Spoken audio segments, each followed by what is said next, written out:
Good evening there, everybody. What is happening? Hopefully, y'all are having a wonderful day today. So, when it comes down to it, I thought, of course, that I'd review this sort of video and talk about this subject that I found to be very particularly interesting. And for those of you that have not heard in most recent news, since it is getting down to the end of the year, certain big fights or certain fights that were alleged to be negotiated, they've been now talked about for the potentiality of next year. Of course, for some of those fights now that we've heard about the David Benavidez versus David Morrell fight we've heard about now in very recent news within the past one day or two.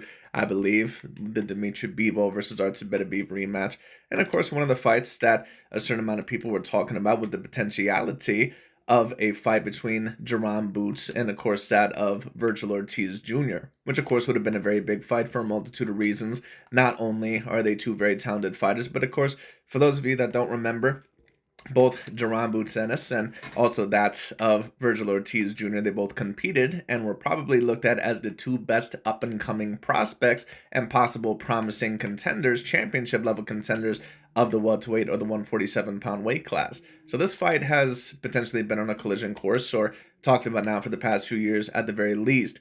And of course, the LDBC and the media channels, for those of you that have been not around for a very long time, of course, they've been alleging hard body for a while now that Vergil Ortiz is clearly afraid of Jaron Ennis and that he's been avoiding him.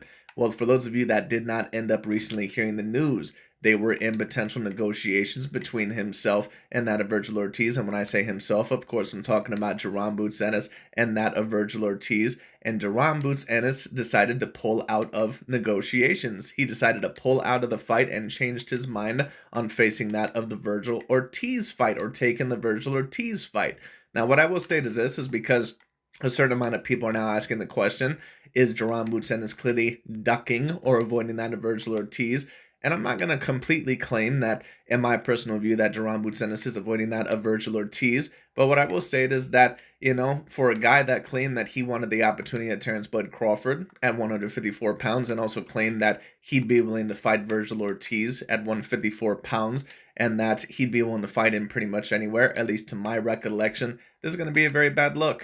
Because at the end of the day, you cannot claim that you're going to fight a man at whatever weight class and that you'd be willing to fight him at 147 or 154 and then pretty much turn around and then when the fight does present itself, turn down the opportunity. So in my personal view, the reason why I'm claiming that Jaron Ennis is more than likely, at least in my personal view, probably not ducking Vergil Ortiz, but just made a very, very, very, very, very poor decision, in my personal view, for a business and his boxing career move, is because Jaron Ennis has kind of stated he's been a little bit wishy-washy as of lately of if he's going to stay at 147 or at 154. Because it does appear like he potentially wants the Terrence Bud Crawford fight, or apparently, at least according to him, wanted the Vergil Ortiz fight. But at the same time, he also wanted to stay at 147 pounds and potentially completely unify the 147-pound weight class or win more belts there. And that's the reason why, in my personal view, I'm not going to go too hard after Jaron Ennis here. But the interesting thing here, and the reason why I wanted to review this video by Mr. AKHi TV, is because we all know what the narratives would be if the roles were reversed. If Vergil Ortiz, of course, did this, we all know what the narratives would be.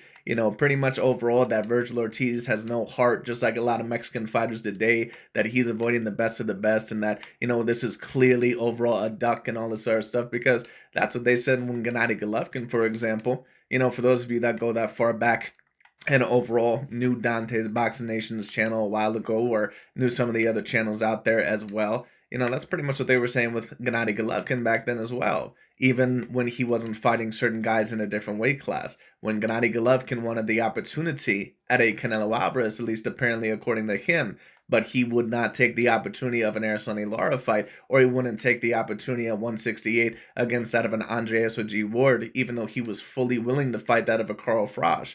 All they would talk about, and all they still talk about today, is how Gennady Golovkin avoided that of an Andre SOG Ward and also avoided that of an Araceli Lara.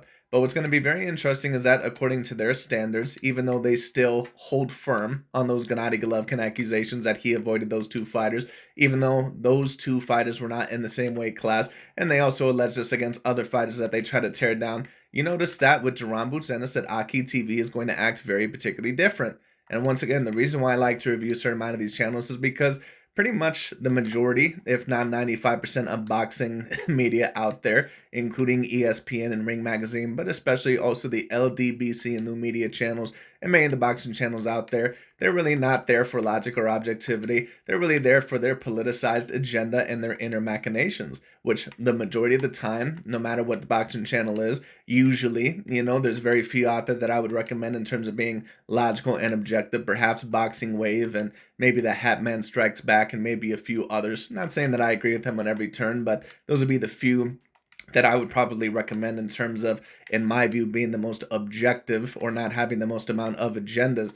But that's pretty much what AKHi TV and Dante's Boxing Nation and a certain amount of the LDBC and new media are.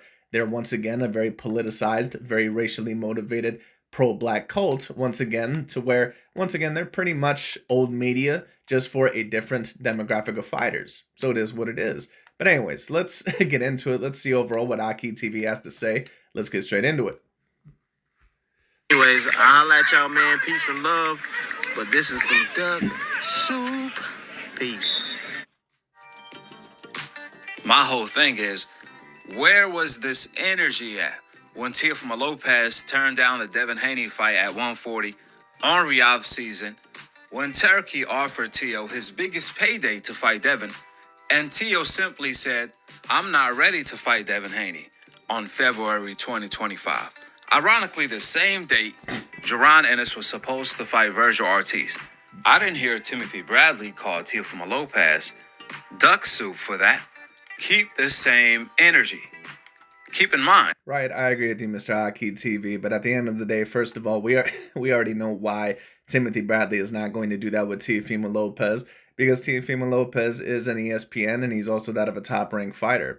Now, of course, one can make the point that Timothy Bradley has had more criticisms for certain fighters like that of Shakur Stevenson, calling him quote-unquote boring and certain things like that. But, of course, Timothy Bradley has had his own fair share, of criticisms towards that of a Teofimo Lopez as well, especially in terms of his fighting style and certain other things like that. So it's not like Timothy Bradley has ever overall just not criticized that of a Teofimo Lopez. Now, of course, I get what your point is, Mr. AKHi TV, but of course, one also could ask you the question, and I'll ask you the question. If you're allegedly supposed to be all about the truth and, fairness and logic and objectivity, then how come overall you're not keeping the same energy here as what you would with the Teofimo Lopez for turning down the Devin Haney fight? Teo ducking Devin was worse. Because once again, we all know what they would be saying. Once again, if this was a Canelo Alvarez doing this, or if this was a Alexander Usyk or a Naoya Inoue or someone else doing this, we all know what they would be saying. Even with Inoue, Dante's Boxing Nation, and some of these other guys, they claim that Inoue really needs to challenge himself and that he needs to move up to the 126-pound weight class. They don't even want Inoue to stay at the 122-pound weight class. So if you're going to claim that with certain other fighters, how come Jaron Ennis, it's okay for him to stay at the 147-pound weight class with pretty much no one there? Let's just be real. There's really no elite level champions there, and he turns down the Vergil Ortiz opportunity. Now, once again, I'm not going to claim, overall from a logic and objective standpoint, I'm not going to claim overall that Jaron Ennis is avoiding Vergil Ortiz necessarily. I just think that he's making a very, very poor business decision, because I think that Jaron Ennis, taking the Crawford and taking the Usyk and taking, this generations of great fighters route, which is basically, if you want to be remembered as great or as super impactful with this generation, you have to completely unify a weight class and get all four of the belts. Kind of like in the UFC when Conor McGregor ended up starting, the double champ trend. Terrence Bud Crawford, he was kind of the bulldozer. He was kind of the trailblazer overall, once again, in order, to really get, overall, to the unification era. I think that Jaron Ennis believes that the opportunity to unify the 147-pound weight class is now. And then a little bit after that, he can go to the 154-pound weight class, which once again, I don't blame him, but at the end of the day, once again, then no problem. If you turn down the Vergil Ortiz opportunity at the moment, no problem. But then that means that later on that if Vergil Ortiz wants to get that of belt at the 154-pound weight class against Israel Madrimov or maybe someone else there and decides not to fight you because he wants to go for unification or belt somewhere else, then I don't want to hear any complaints about it. Because at the end of the day, you had the potential opportunity to really put Ortiz in the ring or trap him in a corner if he was allegedly avoiding you or ducking you. You had the opportunity to take that fight and you turned it down. So at the end of the day, Jaron Ennis is going to have to live with this. He is an alleged boogeyman. Well, at the end of the day, he's going to have to live with the fact that he wasted this opportunity. So I don't want to hear any complaints about this fight not happening from the Jaron Ennis' side and blaming Vergil Ortiz, at least for a little bit, because he had the opportunity. Because they are in the same division. Jaron Ennis, on the other hand, we asking him to move up a division to fight Vergil Ortiz because he said yes to the fight at 147. He just said no to the fight at 154 since that's not his division yet. Clearly. Right, but at the end of the day, from my recollection, Jaron Ennis has claimed that he would be willing to take the fight at 154. Once again, I'm not going to claim that he's avoiding Vergil Ortiz because I believe that Jaron Ennis, what he wants to do is to be a lot like Crawford or be a lot like the great fighters of this era and pretty much over the past 10 years and unify, multiple weight classes just like Terrence Bud Crawford and just like Alexander Usyk and Inoue were able to do. But at the end of the day, once again, what a certain amount of fighters must realize is that unifying certain weight classes are really only going to mean so much, especially if you don't have impactful wins in your career. And in my personal view, it would have been better for Jaron Ennis to probably get in the ring with Vergil Ortiz, get a potential big win, especially setting up, really a lot of great popularity because this was really a collision course fight really for the past few years. A lot of people have really been clamoring for this fight because, these fighters have been looked at as two of the top prospects overall of that weight class for the past few years. And certain fights like that, they can really set up your career, overall for the next several years later on down the line. For example, Miguel Cotto versus Carlos Quintana, for those of you that remember that fight that happened many years ago at the 147-pound weight class, I believe, or certain other fights that end up happening, a little bit later on. Maybe Errol Spence versus Kell Brook. But, I'm not really going to say Errol Spence versus Kell Brook because those two were not up-and-coming contenders. That was a champion versus an up-and-coming and the number one contender. So that's not really a correct comparison. But there are certain fights that end up happening like this. And at the end of the day, that was a fight that pretty much, should have happened. At least Jaron Ennis probably should have accepted it. But of course, he ended up turning down the opportunity. I believe that I know the reason why. I just don't think that it was the best decision for his career. Boots doesn't feel comfortable to move up to 154 in this short time frame just yet. Therefore, how come we didn't get the same energy from Timothy Bradley to cook Teofimo Lopez the exact same way or even worse than Jaron Ennis since Teo and Devin are actually in the same division? When Timothy Bradley... Right, Mr. AKHi TV, I understand what you're saying. But at the end of the day, pretty much what AKHi TV is saying here, you can tell that he's getting a bit emotional and a bit pissed off because he realizes that this is a very bad look for Jaron Ennis.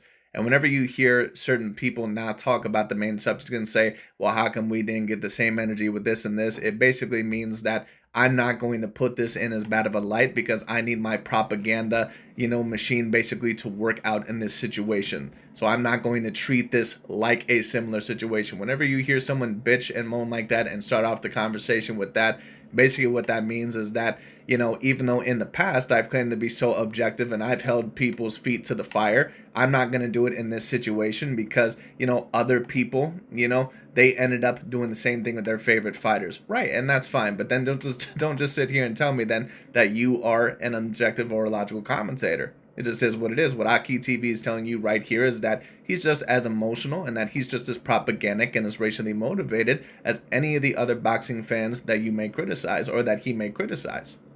He is criticizing Jaron Ennis. He transforms to Uncle Bradley. But when he's talking about Teo, he's pleading the fifth. The same guy who called him a monkey, the same guy who pretty much fired him the night he fights because he criticized him too much instead of kissing his ass. I know you guys see the pattern here with Uncle Bradley. But let's get straight to it. Is Jaron Ennis a duck for turning down the Vergil Ortiz fight at 154? Or I should say, is this duck soup, the way Timothy Bradley put it? Well, generally speaking, this can't be a duck. Because how can you duck someone when they are not in the same division as you are?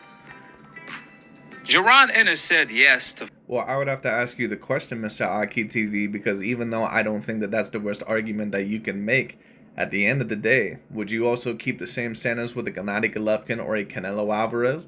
because we all know the pressure that was on Canelo Alvarez to move up to 175 once he unified the 168-pound weight class. And Dante's Boxing Nation and a certain amount of these guys were claiming that Canelo won't go up and fight Dimitri Bivol in a rematch or anything like that. And we all heard the things that Canelo was apparently avoiding Dimitri Bivol at 175 for a potential rematch, even though Canelo, he's really nowhere near a natural 175-pounder. So it's just very particularly interesting. Now, to be fair, Canelo has been a champion there before when he did defeat Sergey the Crusher Kovalev, so that's a little bit of a different situation. But once again, for those of you that remember Gennady Triple G Golovkin, all these channels got on the ass of Gennady Golovkin, and somewhat rightfully so, because he claimed that he wanted all these opportunities, especially against Canelo Alvarez or Miguel Cotto. But then when the opportunity arose to fight that of an Andre SOG Ward or an Araceli Lara, when there was only one weight class of a difference, Gennady Golovkin didn't want to take either of those fights. And of course one could state that, there's a logical reason for Gennady Golovkin to not take those fights. But of course another one could at least state that if he really wanted the opportunity against Canelo Alvarez, that a Lara fight would be the correct pathway overall to really get that opportunity. Fighting. And couldn't one basically state that here, that if Jaron Ennis also wanted the fight against Terrence Bud Crawford, that, maybe he could have fought a Vergil Ortiz? And of course, Jaron Ennis, apparently he was supposed to really want the Vergil Ortiz fight. That was one of the biggest fights to make. It is a very big fight, and he just turned it down. So at the end of the day, once again, Jaron Ennis is going to have to live with that. Vergil Ortiz at 147. However, he just said no to moving up to 154 to fight Vergil. So he's willing to fight Vergil. The division is the issue, since they are in two different divisions. For example. Right, but what is that really worth, AKHi TV? He's willing to fight Vergil Ortiz at 147, but not 154. Well, who really gives a shit? Because at the end of the day, Vergil Ortiz is not at 147 anymore. Now, I understand overall, what the man is trying to state, but at the end of the day, Vergil Ortiz, according to you guys, has been allegedly ducking Jaron Ennis for a very, very long time. Well, once again, the opportunity just presented itself, and he turned it down. And once again, Jaron Ennis is the one that's claimed that he would be fine with fighting Vergil Ortiz at 154. So this is going to be a very bad look. For everyone that's calling Jaron Ennis a duck, I want you guys to answer this question, especially the Vergil Ortiz fans. I dare you guys to answer this question. If Vergil Ortiz was in the same situation as Jaron Ennis, would you guys call him a duck? For example, if Turkey today offered Vergil Ortiz to fight Janubak at 160 for the WBO title, and Vergil Ortiz turns the fight down, even though that's his biggest payday, because he says, look, I'm willing to fight Janubak at 154.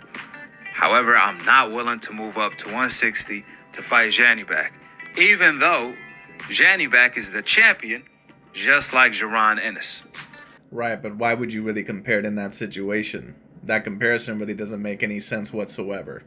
Why would you really compare that? Because first of all, when you talk about Vergil Ortiz, it's not like him and Janubek have really overall been on a collision course because they were formerly in the same weight class like what a Vergil Ortiz and a Jaron Ennis were. So that would be already a huge fight intuitively, once again, according to a lot of the boxing fans. And on top of that, Janubek overall, who is the champion, would be the one that would have to move down. Jaron Ennis, who is the champion at 147, who's probably also a bit larger for the 147-pound weight class, he would have to move up in the weight class. So basically, he would not really be in that much of a hurdle because he could probably fit at the 154-pound weight class quite well. Now, of course, one may make the debate that Jaron Ennis, that maybe he wants to unify the 147-pound weight class first, not gain the weight to go up to 154, try to largen his body, and then try to drain himself back down to 147. He wants to unify the 147-pound division first and then take those fights, and that's fine. But then stick to that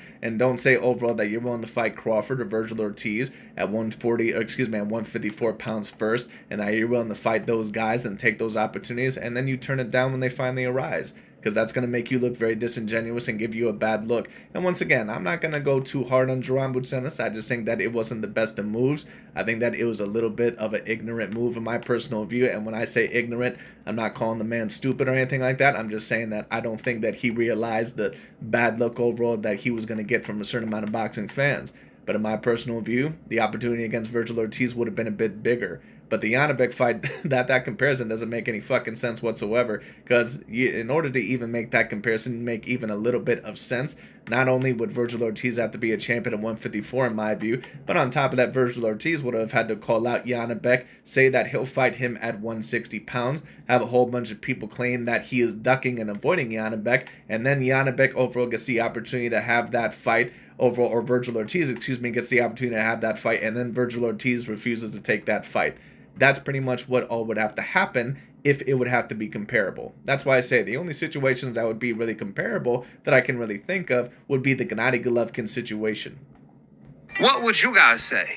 Would you guys call Vergil Ortiz a duck? So AKHi TV, once again, with his powers of deduction, makes no fucking sense whatsoever in that comparison. I understand what the man is trying to state, but in my view, it was not the best example. No, y'all won't. Why is that? You guys gonna say, well, Vergil and Janibek are not in the same division.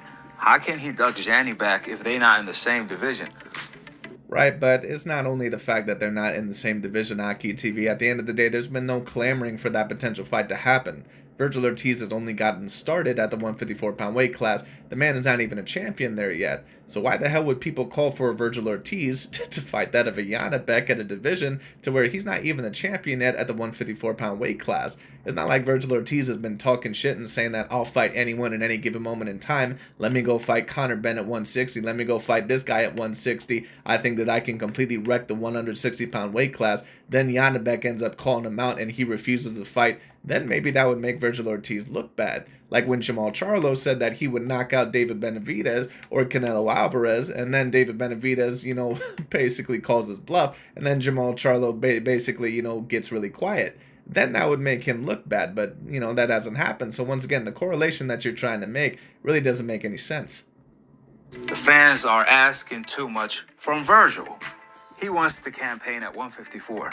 If Vergil turns down a fight with someone at 154, then you can call him a duck. Or until Vergil moves up to 160, then turns down the Janibek fight. That's when you can call him a duck. For now, they simply not in the same division. It wouldn't be fair to call Vergil a duck. That's what the fans would be saying right now.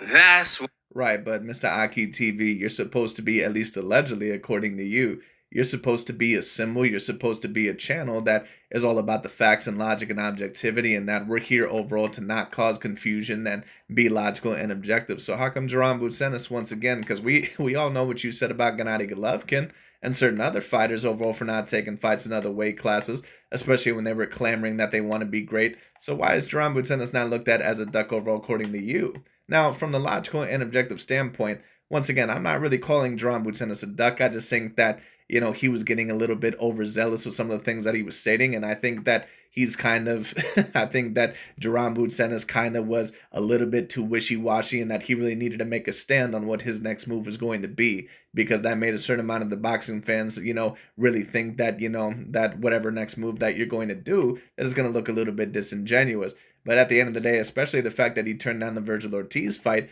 which is a fight that would have been a very, very big opportunity and a fight that had a lot of potential at 147 and even at 154. And Jaron said that he'd be willing to fight him at 154. The fact that he turned that fight down now, and especially because of the history behind this potential fight, is going to make it look that much worse. So that's why I say that the Yanibek fight, you can try to make that comparison all you want, but it's really not the same thing whatsoever. What old media would be saying right now. However, because the fighters on the coincidental list are held to different standards, they want Jaron Ennis to be Superman. However, if he does it, they don't give the fighters on the coincidental list the credit of being Superman. Well, Mr. AKHi TV, I do agree with you that a certain amount of the boxing fans do hold fighters like Jaron Ennis to a different standard. But at the same time, you also hold non-black fighters to also a different standard as well. Because if you held everyone to the same standard, you would have not given and still stand by Gennady Golovkin allegedly avoiding Andre SOG Ward or avoiding Araceli Lara, even though those two fighters were in separate weight classes and not at the 160-pound weight class. You would have kept the same energy there, or saying that Canelo is avoiding Dimitri Bivol at a rematch at 175. Now, once again, the Canelo situation is a little bit different because Canelo, at one point in time was a champion at 175, but he's not really a 175 pounder. And these guys know that, but once again, they have to try to tear down Canelo Alvarez at any given cost. Crawford did it, when Floyd did it, when fighters on the coincidentalists did it like Devin Haney, Shakur, etc., they don't give them the credit for doing stuff like they Superman. That's the problem here. Instead, they found something else to critique them on, or I should say, hate them on. Listen, as far as Jaron Ennis receiving all this criticism, he did it to himself. I agree he did someone do it to himself, and I don't think that he realized that he did it to himself. I think that in Jaron Boots Ennis' mind that he probably didn't do anything wrong, and I mean, you know, from my perspective, in all honesty, I don't think he really did anything wrong in terms of turning down the fight, in terms of still staying at the 147-pound weight class and trying to unify and finish business there. I don't think that he did anything wrong necessarily, but I think the thing that he did do wrong is that, you know, you can't state all this stuff about how you're willing to fight this guy anytime and that you're going to take this opportunity at 154, even if you have to fight him at 154, and that you really want Terrence Bud Crawford in those two big fights, but then you turn down the opportunity when it's finally presented to itself. You know, it's going to come across once again as you being a fraud or a little bit fraudulent or disingenuous, or that you were full of shit or smoke and mirrors this whole entire time. You know, and once again, in my view, I just think that Jaron Boots Ennis, you know, probably was a little bit too wishy-washy on what he was going to do next. And I don't think that he was ultimately decided on any one thing. But once again, sometimes when you're like that, you know, it's going to make you look bad. Sometimes, you know, we do have to finally make a decision. He really not ducking Vergil Ortiz because he turned down a fight at 154, because he campaigns at 147, and he made it clear he wants to become undisputed at 147. That's his ultimate goal. And I do agree with Mr. AKHi TV on that one. And that's why I do not, you know, criticize Jaron Boots Ennis to that great of a degree. But what this does mean is that now that he turned down the opportunity against Vergil Ortiz, what that means is that if Vergil Ortiz does plan to avoid Jaron Boots Ennis, that you just gave him a few more years, if not several more years, of potentially possibly avoiding you if Vergil Ortiz does not want to take the fight with you. So that means if Jaron Boots Ennis complains about a year or two later that Vergil Ortiz won't fight me, people will take a look back at this fight and they'll say, well, what you complaining about for? You had the opportunity a couple of years ago in 2024 to negotiate with the man, Vergil Ortiz at 154. You turned down the fight. What the hell are you complaining for? So at the end of the day, quit bitching and build up your resume. So that means that what that means is that if the man wants bigger fights like a Terrence Bud Crawford and Vergil Ortiz fight or something else like that, and if guys don't necessarily want to take that fight, what that means is that it's going to be a bit harder for Jaron Boots Ennis a little bit later on down the line to quarrel or get or debate to get bigger fights, because the fans, the boxing fans then, are not going to be as behind them as what they once were. Oh.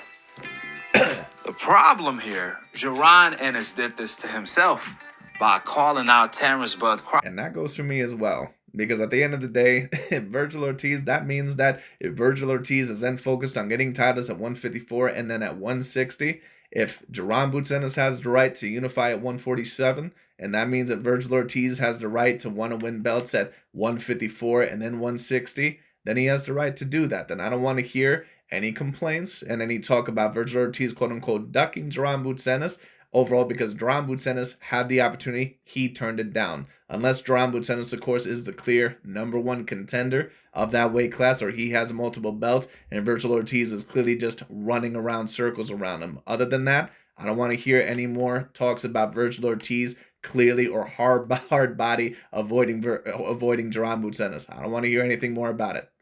For pound #1. At 154, Jaron Ennis put too much pressure on his own self when he did that. By doing so, he gave the fans an opportunity to criticize him. Because yes, and at the end of the day, it's going to be somewhat well warranted. Because at the end of the day, once again, you are expected to take the biggest fights at the end of the day when you are a great talent.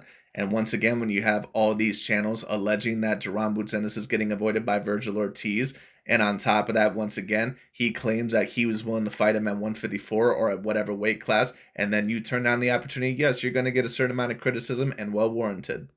by saying I'm willing to fight Bud at 154, and he made it sound like he wanted whenever, wherever, however. By doing so, he opened a wave of criticism. Not just that. Now, what you see what AKHi TV just did there, and a big part of the reason why I like to review these channels is because AKHi TV, Dante's Boxing Nation, and a certain amount of these guys, what they really are politicians. And what a politician's job is, once again, is to pretty much bullshit you and give you certain narratives to feed you overall so you can believe their certain machinations and really get on their political campaign. One of the political campaigns that the LDBC, or at least new media, such as Dante's Boxing Nation and AKHi TV, one of the things that they keep trying to do is to make it seem like Terrence Bud Crawford is the complete #1 undisputed fighter of this generation, and that it's really not even a debate or not even close. And in my personal view, that's just not the case. Now, if you want to debate that Terrence Bud Crawford is the greatest of this era, I have no problem with that because Terrence Bud Crawford unified 2 weight classes. He did defeat Errol Spence Jr. He is a 4-weight division champion, and the man is severely skilled. The man is a great, great fighter, and he beat that man that everyone said that he needed to beat in Errol Spence Jr. That was looked at as the counterpart and was looked at as the Joker to his Batman. So at the end of the day, I got no problem with that. But, you know, they keep trying to make it seem like Terrence Bud Crawford is just so far and ahead of everybody else of this generation when that's just not the case. You do have a great debate for Alexander Usyk. You do have a great debate for Saul Canelo Alvarez. And one of the political things that they always try to do, once again, is that they keep trying to make it seem like Crawford is so far and ahead of those other guys. But one of the ways that they realize that they have to try in order to do that, and if you're in a political debate, what you have to do is that you have to really try and tear down your opponent. So what do they say about Canelo Alvarez? That he avoids certain fighters and that he avoids this fight, he avoids that fight. So what they're going to do in this situation is that they have to try to make Jaron Ennis look good, but they have to try to make Crawford look even better, because they have to try to allege that Terrence Bud Crawford didn't avoid any smoke or avoid any fights, because they even realize that Crawford, you know, overall does not have the most stacked of resumes. It is what it is. So they have to try to allege that Crawford was a boogeyman of his era and that he was just ducked and dodged by everybody. You know, and one of the ways that they also have to do that, because they realized that Crawford stated that he did not want the Jaron Ennis fight as of recent, which I don't mind necessarily as much, because the man accomplished everything in 147 that he needed really to accomplish. I ain't really got no problems with it. But when it comes down to the overall, you know, Crawford recently stated that he was not interested in the Jaron Ennis fight, which is interesting because Canelo and a certain amount of the other fighters that are non-black American fighters, they all get criticism no matter what age or no matter what they do for not taking on certain black fighters, no matter what ends up happening, because they're apparently not fighting the best of the best. But Crawford does not get the same criticism from the LDBC or new media, or at least new media. Jaron Ennis also said that he's willing to move up to fight Vergil at 154 or anyone else.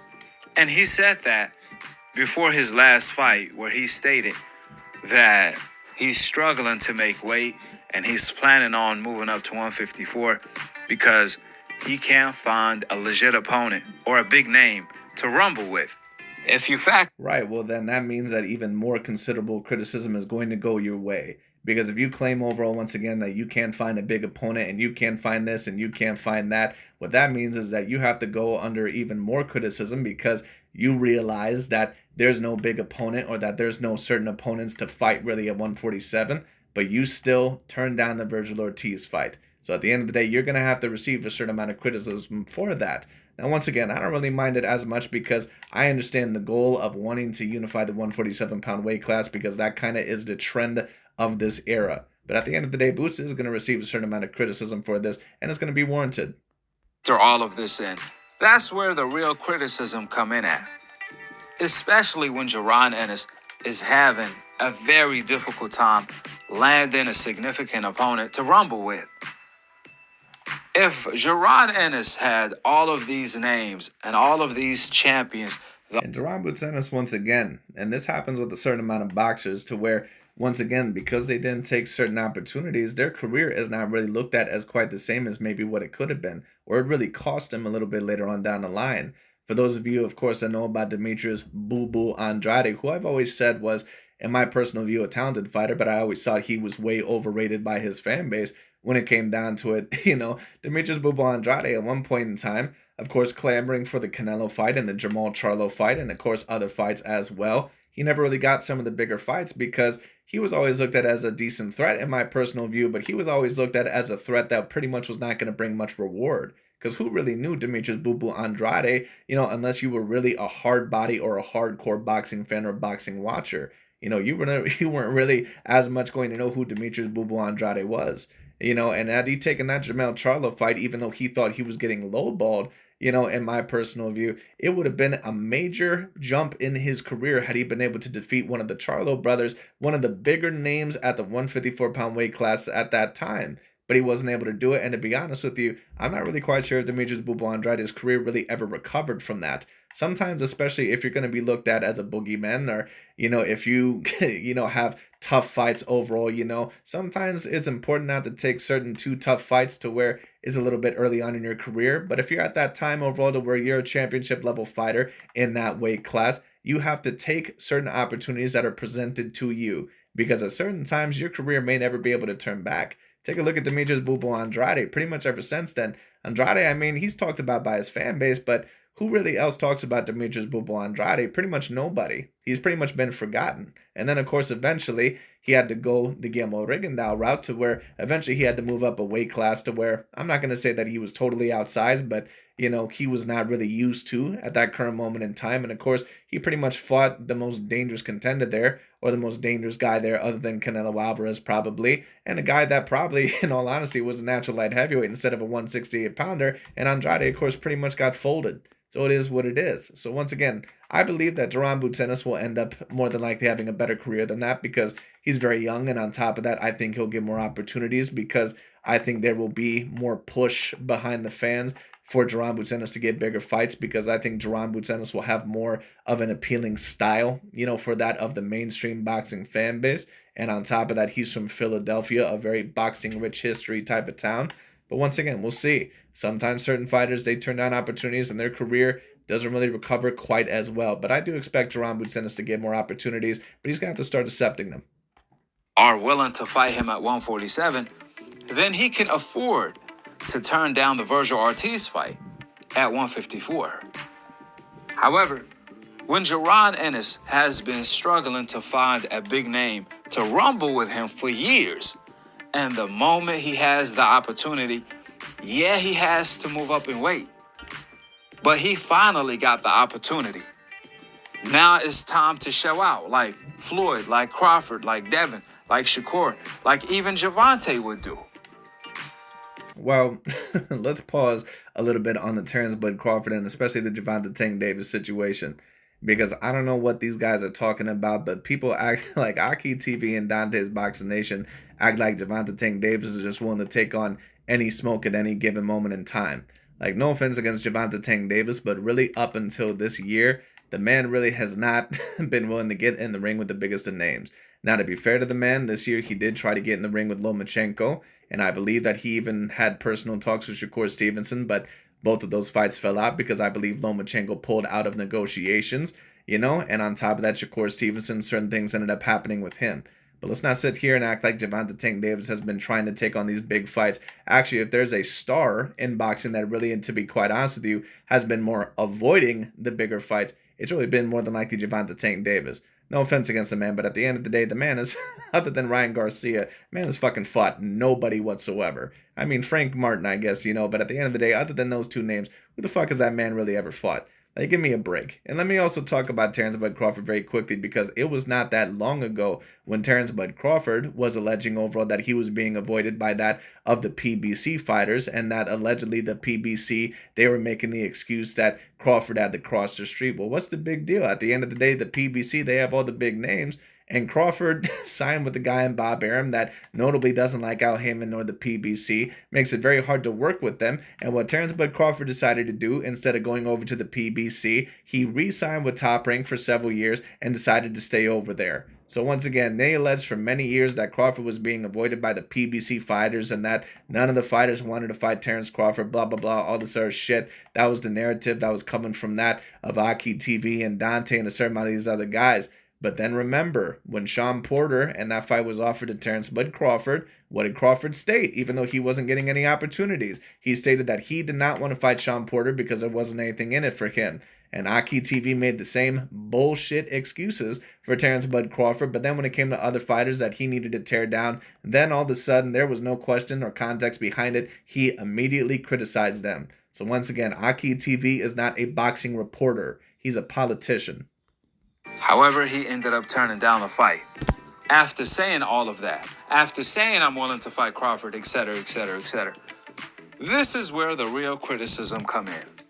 Because Jaron Ennis is held to a different standard in everyone's eyes since they think he's that. And once again, they keep trying to make the narrative be that Crawford overall, that he is completely the undisputed fighter of his generation. And you can make that debate, but one of the things that they keep trying to do overall in order to do this is that, oh, well, Crawford didn't avoid any smoke, because that's always one of the arguments that they try to levy against certain fighters like Canelo, or certain fighters that they need to try and really tear down, like a Tyson Fury, or like that overall against, that of a, Usyk or Canelo Alvarez, or in a way someone else like that. They have to try to allege that those fighters avoided certain guys, and that's why I have to detract from their legacy. Well, when it comes to Terence Bud Crawford, no offense against him, but isn't that the same guy that didn't sign with the PBC? And at one point in time, even though eventually he did fight Sean Porter, claimed that there was nothing in it for him and that he didn't want to fight Sean Showtime Porter, when it comes down to it. And then later on, he claimed that he didn't want to fight Jaron Ennis, even though, of course, to be fair, the man did do everything at 147. So, it's make no bones about it. Crawford definitely has done pretty much everything he's needed to in his career, at least, for certain things, for his legacy to be remembered. But this bullshit about Crawford just taking on any fight at any given moment in time, no questions asked about it, it's all horseshit. At the end of the day, no fighter has ever really done that, at the end of the day, where they've just taken any fight at any given moment in time, no questions asked about it. But this bullshit about how Crawford, he just takes on any smoke at any given moment in time. No, that's not the case. Because if Crawford really was about fighting those PBC guys, he probably would have signed with the PBC several years ago. And we could have got those fights with Porter or Danny Garcia and Keith Thurman or Carl Brook many, many years ago. Special, which is why they calling him a duck. You see, we expect Zabeda to duck. We expect Munguia to duck. We even would have had expected Vergil to duck, like he already avoided Crawford 2 times already, when they were in the same division, when Vergil was actually Crawford mandatory. Isn't that very particularly interesting that Terence Bud Crawford, that when it comes to fighting Vergil Ortiz, these guys had no problem with it whatsoever. And keep in mind that Jaron Ennis versus Vergil Ortiz is the big fight to make. That these guys are completely okay with Crawford versus Vergil Ortiz happening, and that if Vergil Ortiz doesn't fight that at Crawford, that is apparently a duck for Vergil Ortiz. But Crawford, apparently, even though he's interested in fighting Vergil Ortiz, overall, him fighting Jaron Ennis, or him not wanting to fight Jaron Ennis, apparently it's well warranted. That, oh, Jaron Ennis has to prove himself a little bit more. Once again, you can tell that, there's a little bit of a narrative there. It is what it is. That ain't no surprise. They've been avoiding the best fighters from the coincidentalist for years, from the beginning of time, in fact. But you rarely see a fighter on the coincidentalist do the same. Even though Jaron Ennis didn't do the same, even though Jaron Ennis has to move up in weight, still, this is a big opportunity. Usually the coincidentalist fighters in Jaron Ennis boots, the likes of Pretty Boy, Shakur, Devin Haney, Crawford, etc., they would have took this opportunity in a heartbeat, especially when Jaron Ennis had. Right, and that's also another reason why you cannot really trust AKHi TV's channel.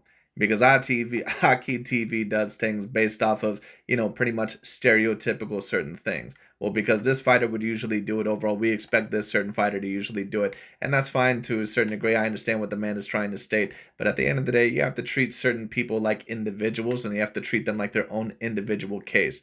And that's why Dante and AKHi TV, a lot of these idiots, they pretty much do whatever narrative they're going to do that fits their case for that day. That's why whenever it comes to Crawford fighting Madrimov or Victor Postal, those are the alleged elite white boys. But then when Canelo Alvarez fights guys like Billy Joe Saunders or Caleb Plant, no, those are weak European white boys. And don't you know that black and Latino fighters are, better usually than the Caucasian guys? So, Canelo Alvarez fought the weaker, demographic, in that of boxing, right? But then whenever one of your favorite fighters fights a white boy, then all of a sudden it's one of the more elite level white boys. So once again, they love to go off of this stereotypical shit until it doesn't fit their narrative anymore.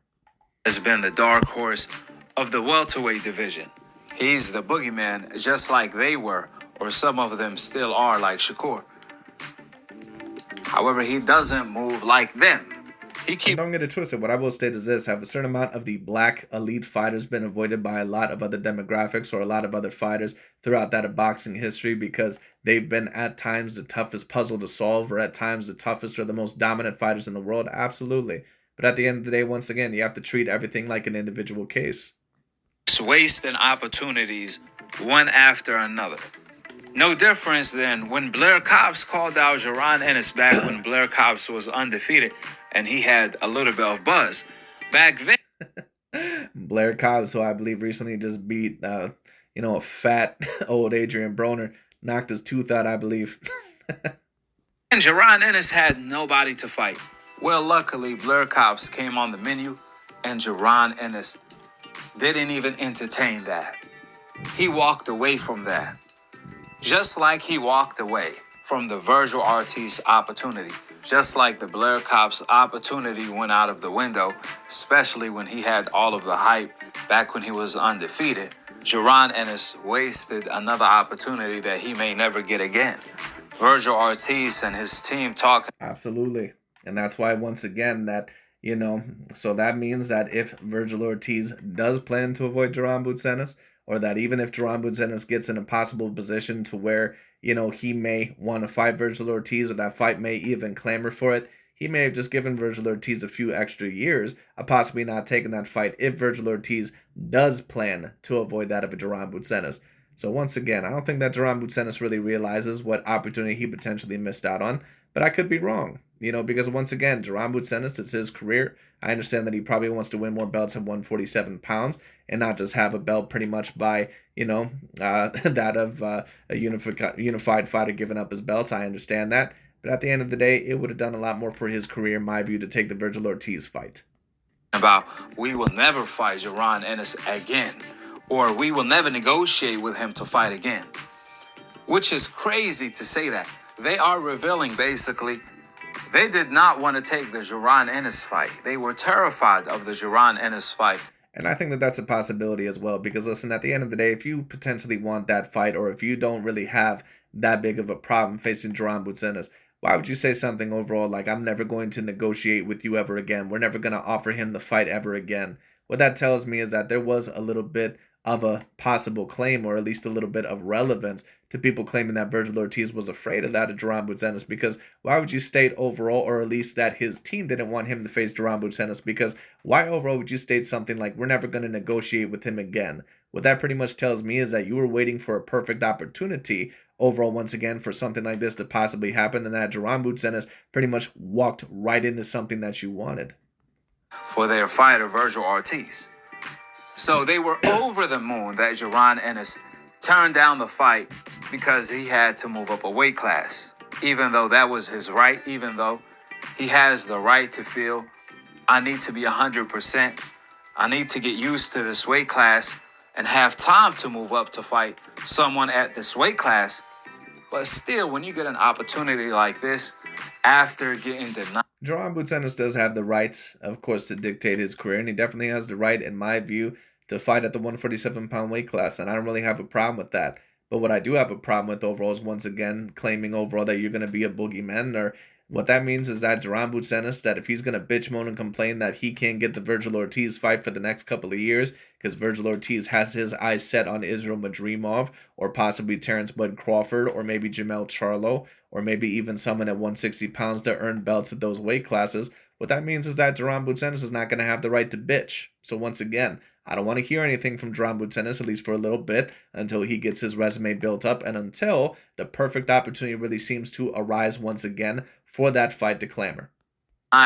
Opportunities one after. Because if Jaron Ennis has the right to dictate his career and still remain at 147 and not fight, Vergil Ortiz, what that means is that Vergil Ortiz also has the right to direct his career and also possibly turn down the fight and state, I'm going to fight some champions or fight some of the guys at 154 or at 160. Now, of course, if Jaron Ennis, of course, is his clear mandatory, and if he's clearly the fighter in that weight class that he needs to fight, and if Vergil Ortiz just clearly isn't fighting, and then, of course, it's a little bit different. But if he moves up a weight class, decides to get belts at 160, after he gets belts at 154, well, at the end of the day, Vergil Ortiz will have that right. At the end of the day, if he believes it's for legacy, because that's what Jaron Ennis is apparently doing because he wants to unify 147, right? So I don't have a problem with not criticizing Jaron Ennis too harshly, but then keep the same energy once again with Vergil Ortiz. Another, that's when you supposed to take it. Supposed to take the gamble. And Jaron Ennis didn't do that. Meanwhile, he's calling out Crawford to fight at 154. The conclusion to all of this is that Jaron Ennis, he's willing to fight Vergil at 147, just not at 154 yet. Till he moves up to that. Right, but that really don't mean shit. Because at the end of the day, Vergil Ortiz has already moved up to 154. So what the hell does it really mean anyway? I mean, of course, one could really state that Vergil Ortiz maybe could fight at 147, but at the end of the day, Vergil Ortiz moved up to 154. That's where the fight would have to happen. Weight class. But for sure, Jaron Ennis doesn't want to fight Crawford. He just be calling out Bud for no reason. Because if Jaron Ennis has been sincere about fighting Bud at 154 this whole time, he would have had accepted the Vergil Ortiz fight in a heartbeat. Right, so he 100% for sure wants to fight Vergil Ortiz. He just doesn't want to fight Vergil Ortiz at 154. But apparently for Terrence Bud Crawford, even though he called him out multiple times, he apparently was bullshitting with Terrence Bud Crawford the whole entire time, but not with Vergil Ortiz. Even though Terrence Bud Crawford is no longer at 147 and he's at 154.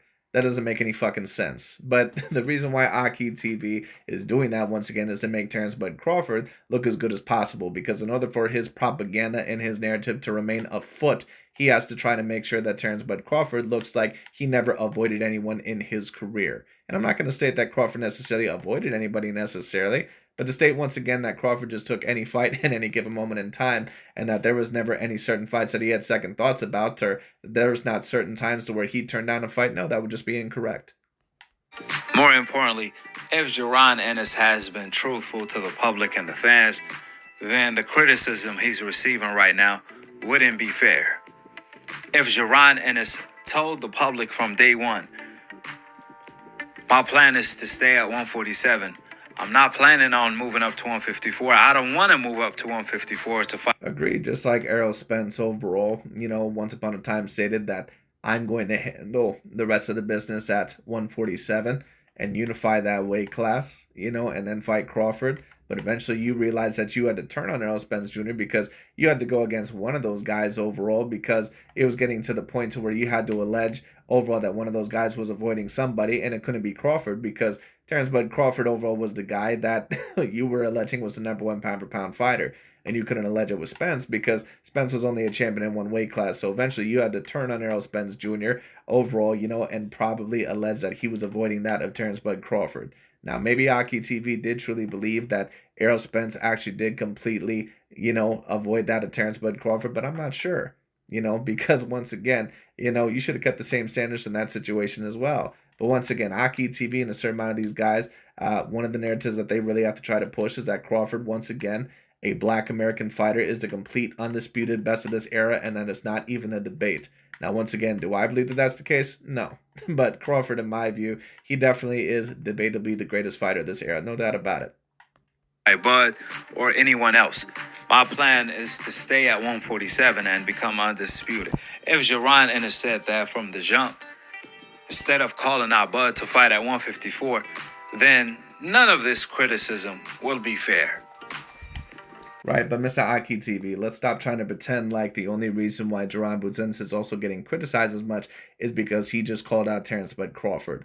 A big part of the reason why he's also getting criticized for this is because a certain amount of you guys and a lot of the LDBC and new media were alleging that Vergil Ortiz was avoiding Jaron Ennis and that he would not fight him. This opportunity was presented. Jaron Ennis also would state that he would be fine with fighting Vergil Ortiz at 154. And that overall that fight would happen and it would be a very big fight, and that apparently Jaron Ennis wanted that fight. He turned it down. So he's mainly getting criticism for this, not really because of Terrence Bud Crawford, that might be a part of it, but he's mainly getting criticism for this because this is apparently a fight that he really wanted. It was a fight that was, potentially on the rise and really was on the clamor and really was on the clash now for a while, and he turned it down when he could have accepted it. So Jaron Ennis is going to have to deal with it. But because he did the opposite, then it's fair play. Last but not least, the public views Jaron Ennis as the boogeyman, rightfully so, because no one at 147 have been willing to fight him. So they hold him to a higher standard. Anything he does, he will be criticized for if he doesn't make the right decision. For years, Jaron Ennis had a lot of hype. Coming into the game, he was compared to Roy Jones. And no offense against the welterweight division right now, but who really the fuck is in that weight class at the current moment in time? Like, there's no one but absolute bums there, other than maybe Staniosis and Jaron Ennis. Like, literally no one else is there. When Mario Barrios is one of your champions, like one of your legit champions, there's a problem. That's no easy task to live up to, which is why after Jaron Ennis' last fight against Kareem, I told you guys, y'all need to readjust the bar when it comes to Jaron Ennis. If y'all don't, y'all gonna end up giving Jaron Ennis unnecessary criticism since y'all hold him to a bar only Roy Jones could live up to. And Jaron Ennis is simply not Roy Jones, if you thought he was. Get 4 weeks free when you sign up for Uber One for students. Well, then what that also means, Mr. AKHi TV, is that certain fighters that you allege, especially Canelo Alvarez, to not be held in that highest standard, what that means then is that what you really are doing is comparing Canelo Alvarez to Roy Jones. Someone that's really 5'7" and about has a 71-inch arm reach. Because for those of you that remember when Canelo Alvarez, you know, he has to fight guys like fight Dimitri Bivol in a rematch, even though he's clearly outsized. Canelo Alvarez, if you're moving up to the cruiserweight division, don't fight Onunga Makabu, even though it's your first fight at the cruiserweight division. Fight Alexander Usyk, you know, fight one of the top 5, you know, pound for pound fighters, you know, even though you're going to be outsized by a few weight classes at the cruiserweight division. A guy that's 6'3", going to weigh 220 pounds on fight night. So once again, these guys tell on themselves eventually about, you know, once again, who they truly believe are the best fighters of this generation, or who they believe are the best of the best. When you want to take a look overall once again at who truly are the best of the best for their particular sports, take a look at the high amount of standards that they hold to a particular athlete compared to another. Forget about the eyes of the fans. Let's talk about the eyes of the fighter himself, Jaron Ennis. He had all of the confidence in the world. Him turning down the Vergil Ortiz fight could mean 2 things. One of them being, after Jaron Ennis' last fight, he lost a lot of confidence. He no longer believes in himself like he did before. So, before, perhaps he was willing to move up to 154 to fight Vergil and other fighters. But now, after his last fight, he's no longer willing to do that. He changed his mind due to his last performance. Now, he no longer thinks he's him or that guy anymore. He knows he's more vulnerable, so he's playing it more safe, more wisely, fighting at one division at a time. Number 2, Jaron Ennis simply never wanted to fight at 154 to begin with. He was just talking. Only God knows in Jaron Ennis. That being said, go ahead and drop your thoughts. Well, you're only giving it 2 options that pretty much overall make Jaron Ennis overall look, you know, good in one option, and then make Terrence Bud Crawford look good in the other, you know, when it comes down to it. I mean, you know, he could be potentially just talking, but I'm not going to say overall, you know, once again, that he overall didn't want to fight at 154. I just think that he was a bit undecided. And I think overall that he wants to take a look at 147 and say, okay, well, overall, you know, I want to potentially unify that at the 147-pound weight class. It's kind of like a person overall that takes a look at 2 different job opportunities and they don't really know which one that they're going to pick because they believe that both have really, really good return values. You know, and they end up, you know, eventually kind of accidentally leading on one option and then they take on, you know, the other option. And then, of course, that one job gets a little bit pissed off. But at the end of the day, once again, that's why you have to be upfront as soon as possible. And you have to state overall what your plan is. In the comment section below. Vergil Ortiz is not set to fight Xandar. Credit to Xandar, he said he was given 1 hour to sign the contract. But anyways, that pretty much overall is about it for today. I'm not really going to talk much more on it, but I just thought that I would talk about that because it's very, very particularly interesting. But once again, we'll see where this goes. Hopefully, Jaron Ennis will get the opportunity to possibly fight Vergil Ortiz again later on down the line, but it's not going to be easy. At the end of the day, he had this opportunity, and from what I hear, once again with that comment of we're never going to sell or we're never going to try and negotiate with Jaron Ennis again. Overall, I mean, one could maybe state that the reason why they're stating that is because they've gone through so much vitriol and bullshit about ducking Jaron Ennis so hard body now for years. So maybe that's a part of the reason. But the fact that they say that they're never going to to try and negotiate with Jaron Ennis, that tells me that there was a little bit of fear there from that side. So it is what it is. I mean, I could be wrong, but we'll see. But anyways, that pretty much is about it for today. Just thought that I would talk about that. But Jaron Ennis, once again, when you talk about the options, like AKHi TV was stating, I mean, is it possible that he fought Jaron in his last fight and overall, lost confidence? I mean, it's possible. I'm not really going to go down that route. I just think that Jaron Ennis, always had his, one foot in possibly fighting Terrence Crawford at 154 and possibly fighting at 147. But the bigger opportunity was the Vergil Ortiz fight, which could also potentially lead into a Terrence Bud Crawford fight when it came down to it, and he did not want to do it. So overall, if you think it's better for your career, of course, that's up to you. It's your career. But in my personal view, it would have been better for him to take the Vergil Ortiz fight. But we'll see what happens. But that's pretty much about it for today. And that's pretty much all I'm going to say. But anyways, thank you all so much for watching. We'll see where this goes. And we'll see what Mr. Jaron Ennis is able to do next.